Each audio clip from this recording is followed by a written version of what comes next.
Este programa tem classificação indicativa livre.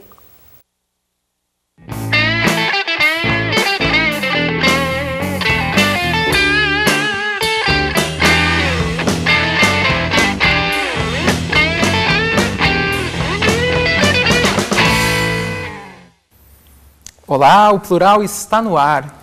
E hoje para falar sobre um assunto que diz respeito ao seu bolso. Vamos entender melhor o que é e quais são as causas da inflação e como ela interfere na economia e nas suas finanças pessoais.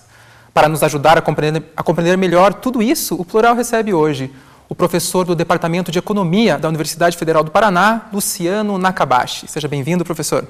Muito obrigado. O empresário, administrador com especialização em finanças e engenharia financeira, palestrante e instrutor de cursos sobre finanças pessoais, Altemir Farinhas. Seja bem-vindo, Altemir. Olá. E conversando com a gente direto de Porto Alegre, no Rio Grande do Sul, o sociólogo, jornalista e mestrando do programa de pós-graduação em Sociologia da Universidade Federal do Rio Grande do Sul, Bernardo Caprara. Seja bem-vindo, Bernardo. Olá, Wanderson, professor Leandro, Altemir, é um prazer estar aqui compartilhando ideias com vocês. E esta semana o Plural foi até um supermercado para falar com os consumidores justamente no momento em que a inflação fica mais evidente, a hora das compras. Confira o nosso Fala Povo. Olha, eu sou muito tá? Na verdade, sim, eu quero pedir.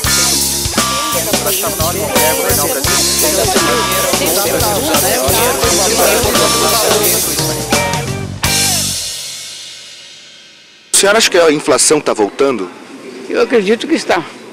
Está voltando? Aos poucos, mas acho que está voltando. Pelo menos a gente sente isso quando vem no supermercado, a gente sente que cada vez a gente gasta mais. Acho que sim, porque todos os preços estão bem maiores do que antes e cada vez mais está assim. É difícil. Com certeza absoluta. E está voltando com mais rapidez agora, porque quem frequenta o mercado todos os dias, que é o meu caso, então você faz um comparativo com os preços, tanto de verdura, enfim, todo o mercado está complicado. E não só a nível de mercado, eu acho que é todo, e isso está inflacionando tudo.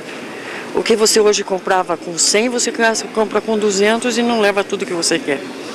Então realmente a inflação está assim a passos galopantes mesmo. Era muito difícil conviver com a inflação. É um absurdo ter que conviver com a inflação, porque antigamente a gente tinha que receber o salário e sair gastando rapidamente no supermercado, porque no dia seguinte a gente comprava menos com o mesmo dinheiro. Então eu acho que a inflação é um mal terrível para um país. Era mais ou menos assim, mais ou menos parecido. As pessoas correndo atrás de preços mais baratos, essa competição que existe. Você vê uma quinta-feira, você vai ter que saber onde é que tem um mercado com promoções. A sexta-feira é o mercado que tem promoção de carne. Então é aquela correria que já existia, começou a voltar. Eu acredito que o governo ele faz de conta que não existe, né? E o povo também, da mesma forma, né? E não luta por um aumento de salário, não luta por para que se diminua os juros. O próprio povo, né, causa, eu acho que isso, consumindo muito, com a inadimplência, compra várias coisas, às vezes, que não são necessárias, mas eu acho que não voltaria como era antes. Olha, esse começo de ano aí a gente percebe que fica parecendo que está voltando mesmo, com certeza. Dá um arrepio aí, a gente acha que está voltando mesmo. Como que você acha que o consumidor deve fazer para segurar o dinheiro no bolso e não deixar que a inflação leve o dinheiro? Não tem como, precisa comprar, precisa comer, precisa se alimentar, precisa ter material de higiene e limpeza. Na verdade é mais difícil, né?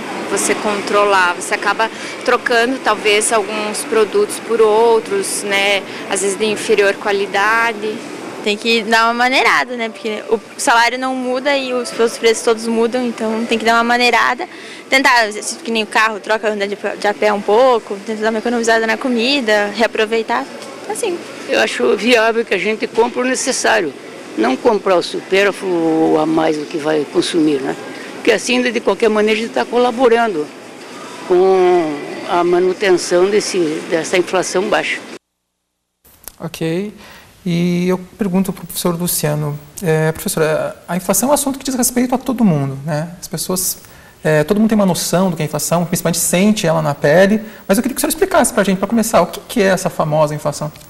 Acho que o conceito, assim, todo mundo tem uma noção, né? Você disse, todo mundo sabe mais ou menos o que é inflação. É o aumento dos preços. né, aumento generalizado dos preços com o tempo. Isso é inflação. A definição é bem simples, aumento dos preços. E a inflação realmente está voltando com mais força, como disseram ali os nossos entrevistados, os nossos consumidores? Não está voltando, né, porque ela sempre existiu. Você sempre teve aumento de preços, pode ser um aumento de preço de 4% ao ano, 5%, 6% ao ano, mas inflação a gente sempre teve. Né? Não tem inflação é você falar que o preço não muda. Os preços ficam constantes ao longo do tempo. Então a gente tem uma inflação que é uma inflação relativamente baixa, controlada, ainda mais se a gente comparar com a década de 80 até meados da década de 90, a inflação está bem controlada. Né? Você está tendo agora, talvez se a gente voltar, né, depois do Plano Real, mesmo na época do governo Lula, né, quando ele foi eleito em 2002, você teve uma certa instabilidade no país, você teve uma fuga de capital. As relações são um pouco complexas, mas você teve uma fuga de capitais, o câmbio, né, ele se desvalorizou, na época depreciou, e tudo que era importado ficou bem mais caro. Né? Você teve uma inflação naquele ano de 2002, 2003 de mais de 10%. Né? Então, depois do Plano Real, você já teve alguns períodos de pico, bem mais do que hoje, né? Na casa dos 2 dígitos. Agora você tem uma certa inflação, eu acho, muito relacionado à demanda, por um lado, depois você tem alguns aumentos, né, de algumas commodities essenciais, de alguns alimentos, de combustível, né, que impacta transporte, impacta energia. E você tem um certo momento um pouco diferente agora. Né? Mas ainda você tem uma expectativa de inflação de 6%, 6,5% para 2011. Né? Para 2012 já volta para 4%, 5%. Então, eu acho que é uma coisa que é natural. Né? A economia sofre algumas mudanças, né? Mudanças conjunturais, China crescendo muito há muito tempo, demandando muitos alimentos, muitas commodities. Você teve problemas em alguns países do Oriente Médio, que fez com que tivesse um impacto sobre o petróleo. Você está tendo uma demanda de açúcar, né, pelo mercado externo, que está pressionando o preço do álcool. Então, essas são coisas conjunturais que sempre estão acontecendo. Né? Alguns produtos são mais pressionados do que outros, né? E esse é o processo de inflação. Né? Sobe e depois você tem uma certa resistência para você descer os preços novamente. Né? Por exemplo, salário. Você aumenta o salário, você não pode reduzir o salário. Então, você tem uma inflação do preço dos alimentos, de vários produtos, você aumenta o salário para repor essa perda e depois você não consegue baixar. Né? Esse é o processo que se dá na inflação. Eu acho que agora não está nada demais, você tem talvez uma pressão um pouco maior de demanda, né? O aumento dos gastos do governo ao longo do tempo. Com essa crise que a gente teve, você teve uma certa expansão, um certo estímulo de gastos, então acho que é natural. Né? Altemiro, você concorda? A inflação está sob controle? As pessoas estão sentindo ela na pele ali nos últimos tempos e nos últimos meses. Algo mudou? Algo mudou. Nós temos que olhar o seguinte, nós temos 2 populações no Brasil, né? A da década antes de 90, ok? Né? Que viveu com essa inflação, né, alta, sabe o que é a maquininha do supermercado, sabe o que é o efeito, né? E nós temos essa população, digamos que nasceu em 90 para cá, que hoje é o trabalhador, mas ele nunca viu essa inflação. Ele não sabe o que é um IGPM de 2.500% ao ano. Né? Ele nunca viu índices altos de inflação. Né? Saber assim, se falar para alguns jovens hoje overnight, ele não sabe o que é um overnight, que é você receber o salário e já aplicar, e aplicar antes da hora do almoço. Porque à tarde gera outra taxa, assim consecutivamente. Então, a desvalorização era muito rápida. Muito rápido, galopante. Então, de olhar em prateleira, não tem mercadoria, claro, porque naquele tempo as famílias iam lá e faziam o seguinte, eu vou comprar todos para o mês e mais um pouco, vou fazer estoque. Estocava assim em casa. Né? Os hábitos de consumo eram outros. Eram outros, diminuiu. Só que assim, alguns hábitos estão voltando. Por quê? Está um medo, né, instaurado aí na população, que é o reajuste salarial aquém, né, do que se espera. A capacidade brasileira de projetos, por exemplo, nós temos uma Copa do Mundo aí, está complicado. Nós temos, somente Curitiba aqui, mais de 160 carros por dia. Agora saiu um outro dado, mais de 1 milhão de carros vendidos. Então, quer dizer, estrada para tudo isso. E o álcool, e a gasolina. Então, quer dizer, nós temos... Aliás, os combustíveis são uma das maiores queixas da população, né? Exato. A alta dos combustíveis, recente, né? Você imagina, no plano Collor era 56 centavos a gasolina. Hoje é mais de 2,70, 2,80. Então, quer dizer, ela vem vindo. A inflação, realmente, como o professor falou muito bem, a inflação ela nunca parou, ela sempre existiu. o controle da inflação é que é complicado, tanto por parte do governo ou até a população, né? E daí o efeito perverso da inflação. Por exemplo, se houver um aumento nas matérias-primas, né, matéria-prima que já está acontecendo, vai afetar o IGPM, que vai afetar o aluguel. Logo, hoje quem mora de aluguel vai olhar o seguinte: meu salário não subiu e o preço do aluguel subiu. E agora, como é que eu faço? Essa é uma pergunta para o Bernardo. Bernardo, nos últimos tempos nós estamos convivendo com índices de inflação relativamente baixos, né?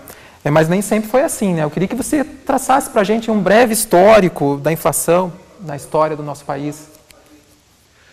Pois então, Wanderson, eu fiquei me perguntando como contribuir, né? Como a sociologia poderia contribuir com as colocações tão bem formuladas pelos colegas economistas e pelos colegas especialistas na área aí que estão no programa.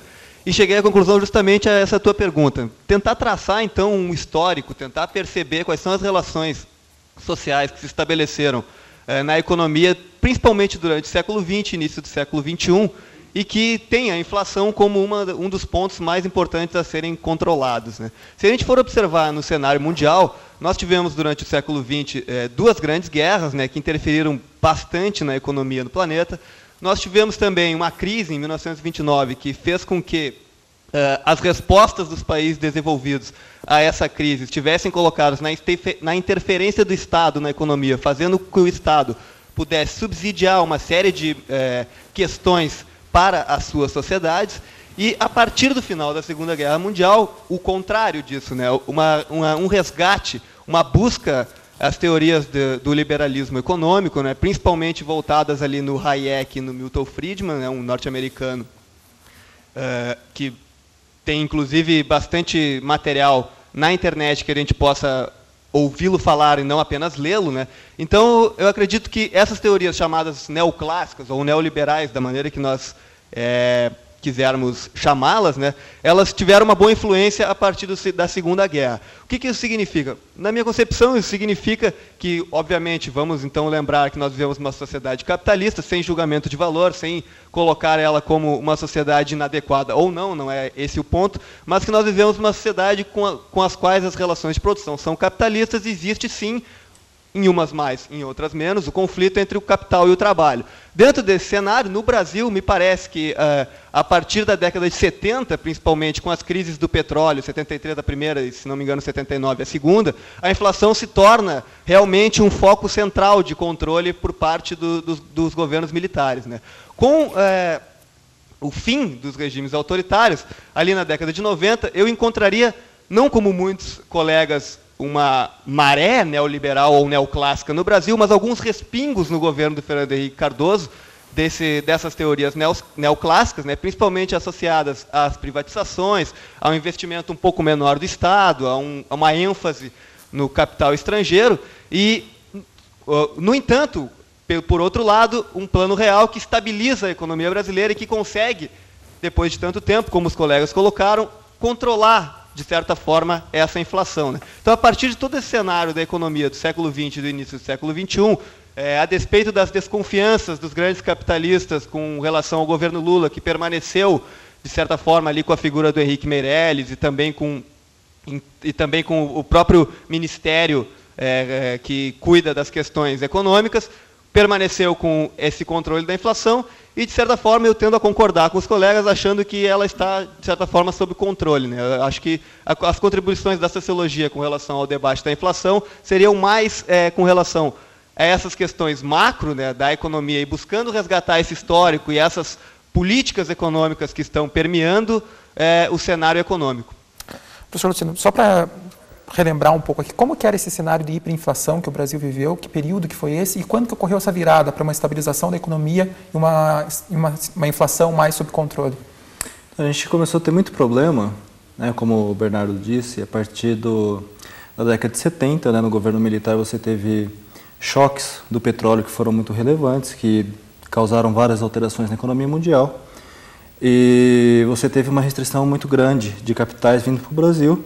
E, por um lado, você tinha um governo, né, que tinha certos gastos, você teve, com essa restrição de capital também, você teve uma grande quebradeira geral no Brasil, né? Várias empresas privadas, o governo também estava devendo, mas o governo ele acabou assumindo uma boa parte dessa quebradeira do setor privado no final da década de 70, começo de 80, e aumentou muito a dívida do governo. Ele não tinha como financiar isso, né? Então você começou a emitir muita moeda para pagar para pagar a dívida do governo, né? Para pagar os gastos. Já que você entrou nessa questão da emissão da moeda, é um dos fatores que contribui para a inflação, não? O que exatamente causa a inflação?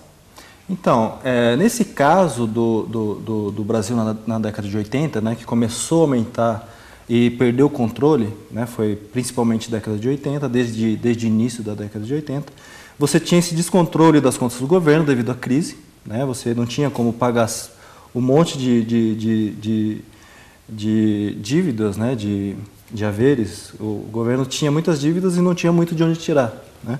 Então começou a emitir moeda. Emitir moeda, você não tem como existir inflação sem emissão de moeda, né? A correlação é muito alta. Se você pegar qualquer série histórica de qualquer país, emissão de moeda, a quantidade de moeda que você emite na economia e inflação é quase 1 para 1.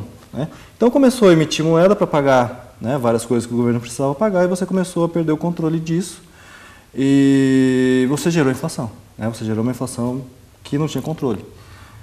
Então, tem uma relação muito grande com a situação do governo, dívida do governo, né, o déficit e a dívida do governo, se é controlável ou não, com a inflação. Se não é controlável, o governo acaba emitindo moeda para pagar suas contas. Então, você acaba gerando inflação. Mas as causas da inflação no passado são as mesmas de hoje? Atualmente, ele vive um momento de economia aquecida, o consumo está em alta. Esse também é um dos fatores que contribui para o aumento da inflação? Assim, sim, mas naquele período, né, você tinha primeiro, você tinha um cenário de hiperinflação, né? Não era inflação, porque você tinha inflação mais de 3 dígitos por ano, né? Casa de 3 ou 4 dígitos, dependendo do ano. Então a inflação era realmente muito elevada, hiperinflação, você tinha um descontrole total, e hoje você não compara com 6%, né? 6%, 7% ao ano está bem sob controle. Então, quando você tem uma inflação muito baixa, geralmente são fatores de oferta e demanda que acabam gerando inflação. Agora, quando a inflação está fora de controle, como foi acontecendo na década de 80 e até meados da década de 90, sempre existe problemas nas contas do governo, né? Você teve lá a Alemanha, teve hiperinflação, você teve Hungria com hiperinflação, você teve vários países que tiveram, só que foram logo depois da Segunda Guerra Mundial, né? Da Primeira Guerra e da Segunda Guerra Mundial você teve países com sérios problemas inflacionários, porque eles perderam guerra, tiveram que arcar com vários custos e o país estava devastado, né? Então você não tinha como pagar. O governo começava a emitir moeda para pagar as suas contas. Então você começava a gerar cenários de hiperinflação. Mas hoje, né, eu acho que não dá para comparar Brasil anos 2000 com Brasil anos 80 até meados dos anos 90. O cenário é totalmente diferente, né? Você tem uma inflação muito baixa, acho que sob controle, com pequenas alterações, né, de oferta e demanda que acabam gerando esse processo de um crescimento um pouco maior do nível de preço. Uhum. Altemir, qual que é a relação do consumo com a inflação? Atualmente nós temos a economia está aquecida, os brasileiros estão consumindo mais. Isso influencia na inflação ou não? Influencia. Boa pergunta até, porque veja bem, eu trabalho muito nessa área, né? E se a gente retroagir 10, 20 anos, você perguntar para uma família, tem internet? Não. Telefone celular? Não. Mais televisores em casa? Não. Consumo de energia era mais baixo. Quer dizer, vários fatores geraram essa inflação para as famílias brasileiras. Quer dizer, hoje mais de um carro, mais de uma televisão, mais de um celular, N produtos, né, eletrodomésticos, aumentou o consumo, e daí você comprando esses produtos, por exemplo, tem uma impressora, vai comprar tinta para impressora, o papel para impressora, então já gerou um monte de coisa que não tinha antes nas famílias. As famílias se preocupavam com vestuário, alimentação, educação, moradia, eram poucas as contas. Hoje as contas passam de 50 itens, se a gente analisar numa folha de orçamento financeiro familiar. Só que assim, continua a mesma história, o brasileiro nunca se educou financeiramente. Então, eu gosto de brincar, tá? É uma brincadeira. Eu falo assim, infelizmente, temos muitos analfabetos financeiros. Ele sabe quanto ganha e não sabe onde gasta. Ok, nós vamos agora para um rápido intervalo, mas já voltamos com mais debates sobre a inflação. Plural volta já.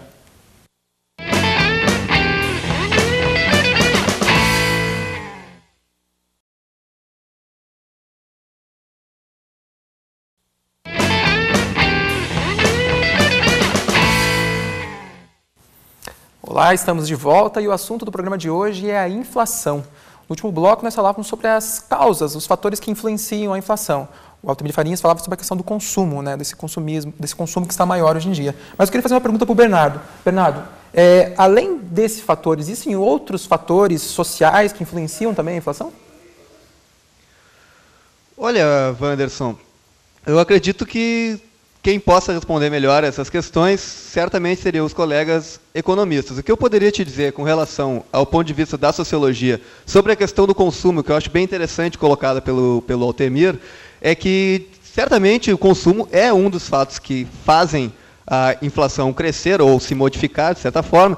No entanto, eu sempre fico pensando, bom, até que ponto nós podemos também culpabilizar pessoas que anteriormente não tinham as possibilidades de consumo que agora estão tendo, e, portanto, uma melhoria na sua qualidade de vida, sendo que queremos, ou espero que queiramos, um país um pouco mais igual, né, um pouco menos desigual. Claro, aí eu tendo a concordar também com o colega que há necessidade de uma educação financeira, mas não só uma educação financeira para as pessoas que estão tendo acesso a esse tipo de bens e de consumo que não tinham anteriormente, mas uma educação de forma geral mesmo. No Brasil, a gente precisa de um investimento, não só no Brasil, mas nos países subdesenvolvidos, um investimento maior em educação, tanto para que essas pessoas possam saber investir o seu dinheiro e saber controlar a sua vida econômica e financeira, tanto quanto elas possam também participar da vida política e social da sociedade brasileira, obviamente. No entanto, eu acredito que essa ainda é uma falha do Brasil, acredito que essa ainda é uma falha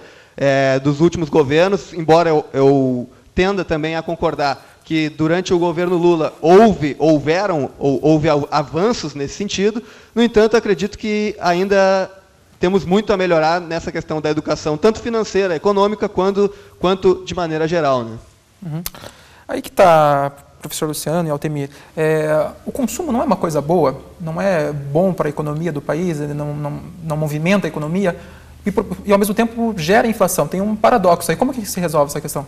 Eu queria colocar um parênteses, né, que consumo não necessariamente gera inflação, né? Se você tem um aumento do consumo com o aumento da produção da economia, né, você não tem por que gerar inflação. Você tem países altamente desenvolvidos, como o Japão, os Estados Unidos, Europa, que consomem muito mais que o brasileiro e a inflação é muito mais baixa, né?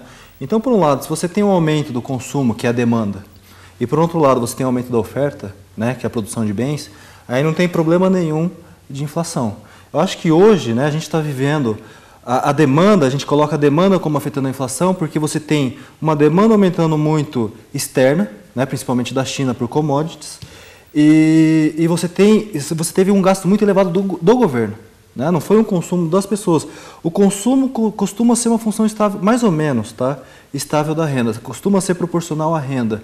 Então você aumenta a renda, aumenta o consumo, mas a renda aumenta porque você aumenta a produção da economia.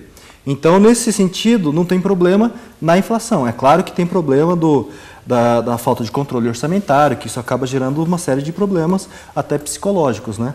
Mas na inflação, hoje acho que o grande problema que a gente está vendo é principalmente a demanda externa, principalmente da China, né? China e alguns países asiáticos, e dos gastos do governo que aumentaram muito para controlar a crise que a gente começou a sentir no final de 2008 começo de 2009. Qual que é essa relação da demanda externa da China que o senhor citou? Então, a China começa a crescer, não tem nenhuma relação com a produção, né? Porque aqui quando você aumenta o consumo interno das pessoas, as pessoas começam a consumir mais é porque a renda está aumentando, você está produzindo mais. Quando a demanda externa começa, os países externos começam a demandar mais produto do Brasil, você não necessariamente tem aumento da produção, né? Porque é o aumento da renda deles, não o aumento da renda nossa. Aí você pode ter uma geração de inflação de certos produtos, né? Como a gente está sentindo nas commodities. Destina essa produção parte para exportação. Daí, e não necessariamente você produz mais. Não produz mais. O problema assim que nós tivemos um salário melhor, digamos assim, as pessoas tiveram mais acesso aos produtos, mas é o que eu estou falando. Olha, 2002, 2003, a pesquisa do orçamento financeiro familiar do IBGE mostrou o seguinte dado: 85% da população brasileira não chega ao fim do mês com o que ganha. 85%. Nossa. Número altíssimo. Agora, a recente, 2008, 2009, melhorou, caiu para 75%. 75% da população brasileira não chega ao fim do mês com o que ganha. Então é isso que eu estou falando. Eu acho bacana, eu acho que todas as famílias devem ter acesso. Todo mundo quer uma moradia, ou um carro, colocar o filho numa faculdade, isso é bom. Mas o que está acontecendo é o seguinte, as pessoas não estão fazendo conta. Aí eu digo o seguinte, cada família tem a sua inflação. Por quê? Vai naquele supermercado, abastece a gasolina naquele posto de gasolina, então cada um faz a sua inflação. Porque nós sabemos que tem postos de gasolina com preço mais barato, supermercado com produtos mais baratos, lojas, rede de lojas com produtos mais baratos. Mas algumas famílias ignoram isso e falam o seguinte, olha, eu tive um degrau, minha renda melhorou, eu vou consumir. Compro o carro em 60 meses, casa, minha dívida, minha casa, minha dívida em 30 anos, e vai colocando assim dentro do seu orçamento coisas que vão demorar 5 ou 30 anos para serem pagas. E aí que é a preocupação. E as pessoas têm uma visão bastante negativa da inflação, né? Fala-se do fantasma da inflação ou do monstro da inflação, né? E é comum você ver esses termos. A inflação tem algum lado bom também? Ou não? Ela só é negativa? Olha, economicamente, é difícil você mensurar, na verdade, os custos da inflação. Qual que é o custo da inflação? Você teve várias pessoas, né, que falaram no começo, foram apresentados, falando que os produtos vão aumentando e a renda não acompanha. Então parece que isso as pessoas têm essa impressão, mas se a gente pegar nos últimos 10 anos, pode pegar os 10 anos, e principalmente nos últimos anos, os últimos 5, 6 anos, você teve um aumento do salário acima da inflação, para quase todas as categorias, você teve um ganho real de salário, você não teve uma perda, né? Então a gente tem uma certa dificuldade de ver quais são os custos da inflação, né? Quando a inflação é muito alta, é óbvio, né? O sistema econômico fica mais instável, prejudica investimento, né? Uma economia instável você não vai investir, né? Quanto maior a incerteza, mais difícil você investir, isso prejudica o crescimento. Mas inflação baixa, moderada, até 10, 12, 15%, é moderada, não atrapalha muito os cálculos, né? Se o salário está aumentando, se os preços estão aumentando, é difícil você mensurar os custos, não são tão fáceis, mas as pessoas não gostam. As pessoas não gostam de inflação. Pode ser, por exemplo, né, as pessoas não gostam que as coisas mudam, né? Você está acostumado a ir lá, toda semana, todo dia, todo mês na balança e pesar seu peso em quilos, né? Você sabe que 1 quilo corresponde a 1000 gramas. Agora, se começar a mudar a escala de medida, né, isso pode causar um certo mal-estar. Você já está acostumado a fazer seus cálculos de acordo que 1 quilo é igual a 1000 gramas. Então, essa mudança de cálculo, às vezes, incomoda um pouco as pessoas, né? Pode até atrapalhar certos planejamentos. No longo prazo, a inflação de 5%, 6%, 7% ao longo de uma vida de trabalho de 35, 40 anos, faz muita diferença no planejamento, né? Um cara que não se planeja pensando, vou investir tanto por mês, né? Na minha aposentadoria, quando o meu rendimento cair, eu vou ter uma certa quantidade lá para garantir meu nível de vida. Se você não fizer um cálculo correto, você vai estar com muito menos dinheiro do que você pensa, né? Mas eu não sei se a população pensa desse jeito também, lá na frente, quando eu vou aposentar. Não sei qual que é a parcela da população. Então é um pouco difícil você mensurar os custos. Tem benefícios, né? A inflação. Por exemplo, você não pode reduzir salário. Por lei. Você não pode reduzir o salário nominal. Só que, às vezes, tem alguns setores que estão perdendo participação, a demanda está caindo, então é natural que você comece a reduzir também o salário das pessoas que estão empregadas. Então, uma maneira de você fazer alguns ajustes, né, é você deixar a inflação aumentar sem aumentar o salário e reduz o salário real. Então, você consegue ter uma certa flexibilidade. Por exemplo, os juros, né? Os juros, a gente sempre vê o juros nominal. Se você tem uma economia que está em crise, você quer reduzir os juros para estimular a economia. Se você tem uma inflação positiva, você deixa o seu juro zero, o juros real é negativo, né? Porque hoje, se você compra um título que paga juro zero, amanhã, em termos reais, né, você vai ter um poder de compra menor. Então, você consegue ter um juros negativo que acaba estimulando a economia. Então, você tem uma inflação baixa serve para ajustar, né? Flexibilizar um pouco mais certas variáveis, e é um ajuste, né, dos preços da oferta e demanda ao longo do tempo, né? Altemir, agora pensando de maneira prática, né? O que as pessoas podem fazer para minimizar os efeitos da inflação no dia a dia? Então, as pessoas, o que nós sempre preconizamos é o seguinte, né? Saber quanto se ganha é fácil. Agora eu tenho que saber quanto eu gasto. Então, controlar os gastos, né? A gente quer que as pessoas tenham acesso ao consumo consciente. Então, essa história de estocar mercadoria em casa não está certo. Porque se todo mundo pensar em estocar, vai faltar e vai gerar inflação. Então é o seguinte, todo mundo for abastecer o tanque de combustível. Não tem. Se todo mundo for abastecer, não tem combustível, não tem álcool. Então é o seguinte, tudo de forma comedida. Como é que faz? Controla. Por exemplo, eu não quero que a pessoa fale assim, ó, quer comprar um carro, quanto que é a prestação? 500. Eu falo, não é 500. Porque a prestação, mais o imposto, mais o seguro, mais o combustível, mais a manutenção. Então é o seguinte, o teu custo de carro é R$1.000 e não 500. Mas a pessoa olha só a prestação. Eu vou comprar minha casa no projeto, ótimo, tem que ter o registro da casa, manutenção da casa, o seguro da casa. Então tem um pacote de despesas que quando você compra alguma coisa, você leva para dentro da tua casa. Coloquei agora uma televisão, o filho vai querer a TV a cabo. Opa, então não é só a TV, agora mais a TV. Comprei um computador, não é só computador, compra agora a assinatura para você ter a linha, né, de internet. Então eu falo o seguinte, coloca tudo no papel, Wanderson, para ver o seguinte, quanto que eu ganho? 2.000. Quanto que deram os meus gastos? 2.100. Opa, sinal amarelo. Isso quer dizer que, olha, em 10 meses eu já estou com um problema, eu já comprometi metade do meu salário em dívida, porque eu já estou gastando a mais. E aí começa a bola de neve que não tem volta. E o que fazer nesse caso? O que fazer é renegociar. Né? Renegociar, porque é o seguinte, você está devendo para um credor, o credor quer te ouvir, o credor quer saber o seguinte, como é que você pode me pagar? Mas as pessoas têm medo do governo, medo de banco, medo de cartão de crédito, as pessoas têm medo. Então a forma de agir, né, que acho que até a sociologia pode nos ajudar, é exatamente o seguinte, as pessoas precisam olhar o seguinte, as pessoas que têm o direito de te cobrar, também lhe dão o direito de você se defender. Né? Mas as pessoas têm um pouco de medo, receio, poxa, mas é o banco. É uma instituição normal, então você vai mandar uma carta para o banco dizendo o seguinte, estou achando esses juros abusivos, gostaria de um parcelamento, uma renegociação da minha dívida, uma recomposição, por favor me ajude. E mostrar que você tem intenção de pagar a dívida. Possivelmente você consegue um bom desconto, um parcelamento e assim sucessivamente. O que as pessoas fazem assumem compromissos financeiros acima dos seus ganhos, não conseguem pagar, tomam um empréstimo consignado, mais um empréstimo financeiro, rola mais uma dívida aqui, aí a coisa não anda.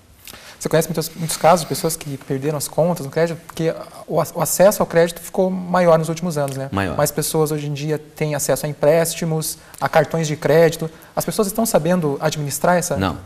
Olha, no Brasil está tramitando um projeto de educação financeira para o ensino médio, né?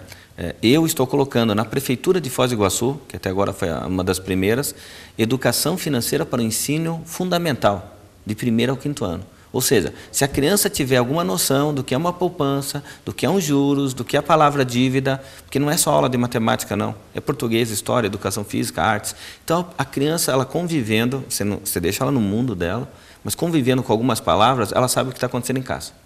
E daí ela já estimula pai ou mãe ou os avós e muda, né? Então, o que está acontecendo? Há uma mudança de atitude por parte de alguns governantes inserindo o tema educação financeira. Por quê? Eu vou dar um número aqui, tá? Acredito que mais de 90% das prefeituras do Brasil estão com funcionários endividados, mas totalmente endividados, e devido ao empréstimo consignado. Então, como é que um funcionário público vai te atender bem se ele está endividado? Tá, ok. Nós vamos agora para mais um rápido intervalo e já voltamos com mais debate sobre a inflação. O Plural volta já.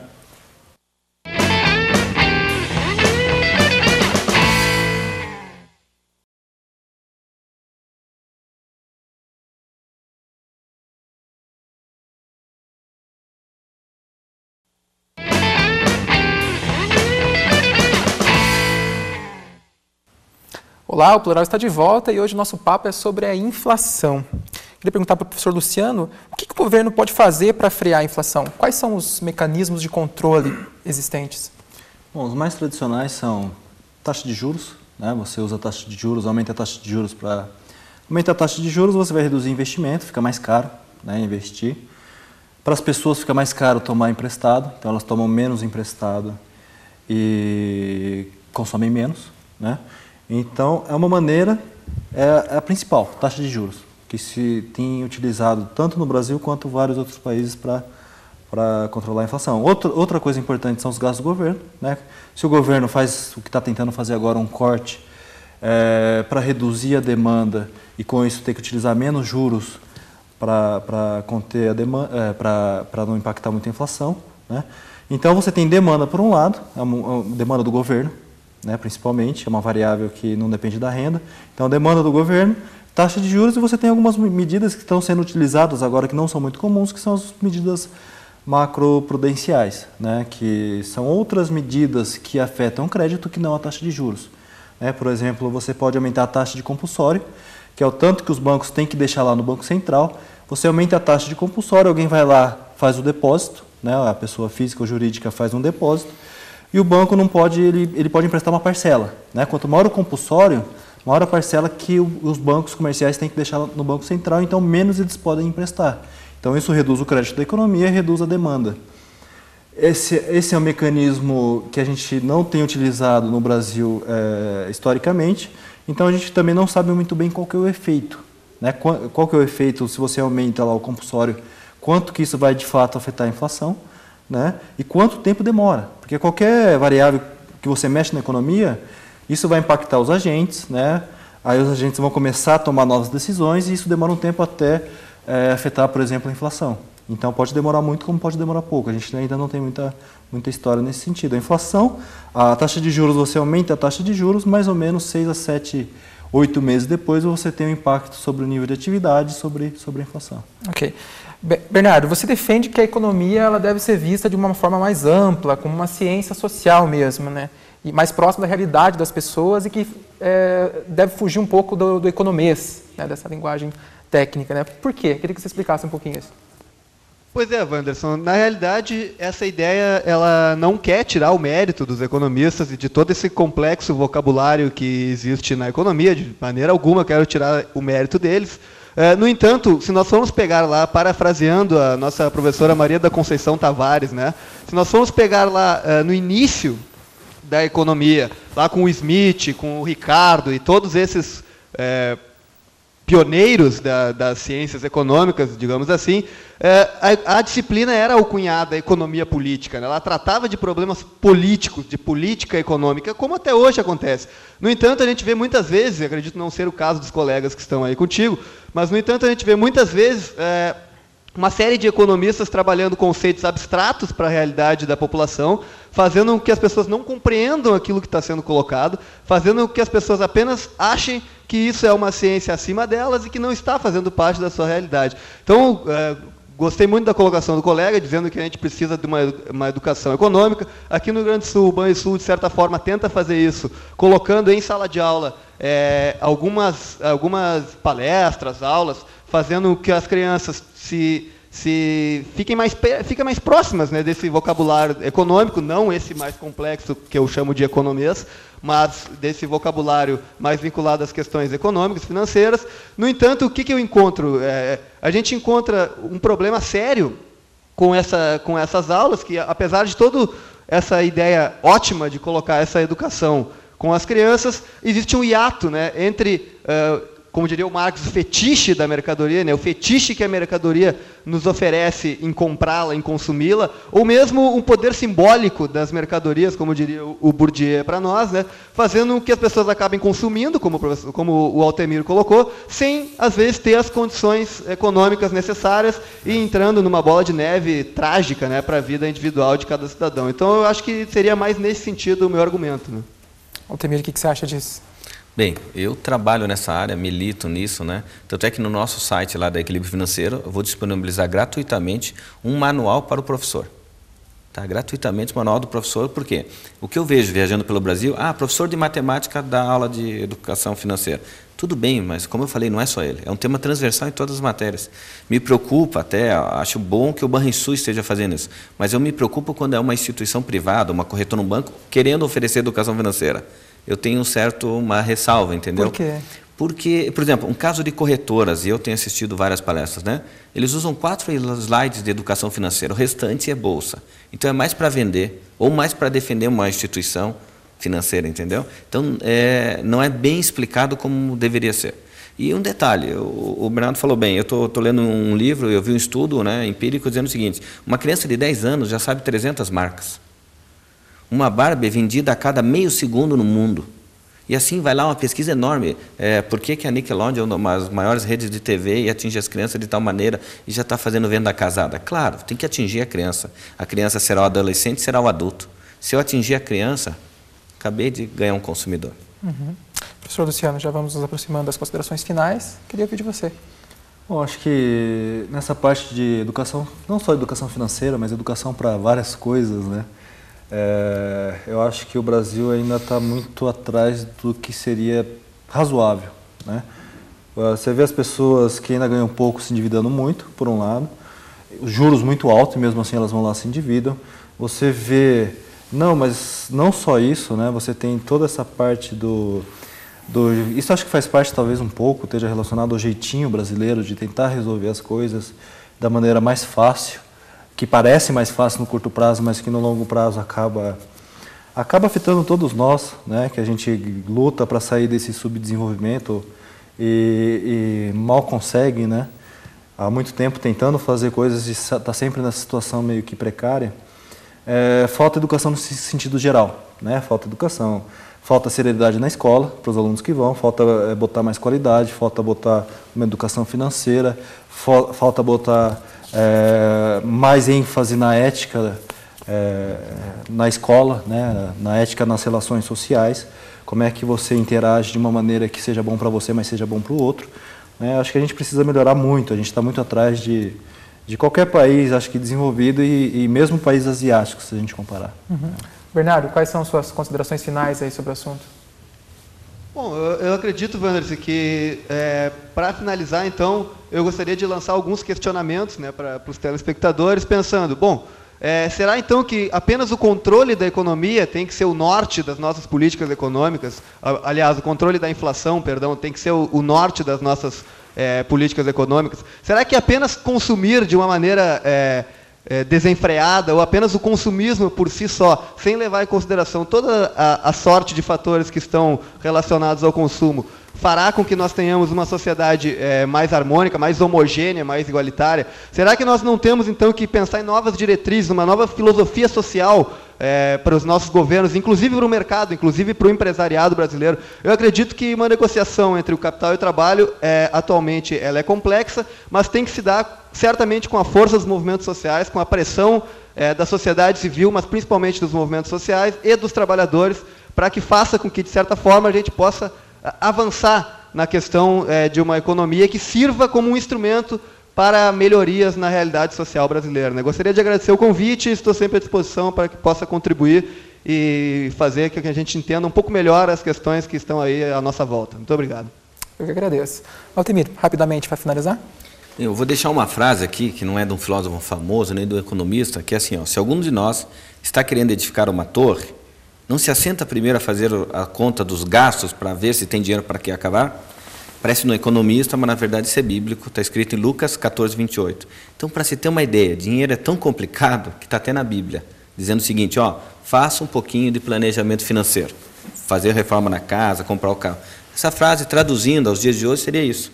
Não custa ter um pouco de educação financeira para evitar um problema futuro amanhã. Até porque é o seguinte, o ideal é tudo com equilíbrio, ter uma vida equilibrada. Quer dizer, o programa hoje foi muito salutar, muito bom, o Bernardo, o professor Luciano, você. A gente tentou trazer um tema que é ruim, que é a inflação, de uma forma agradável, falando que é o seguinte, todos nós precisamos de educação financeira. É isso. Ok, infelizmente nosso tempo acabou. Eu agradeço a presença dos convidados. Agradeço também à RNP da Universidade Federal do Rio Grande do Sul pelo apoio na conexão remota.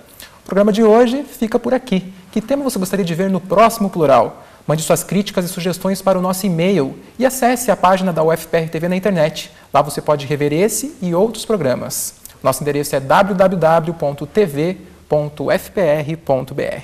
Obrigado pela companhia e até o próximo programa.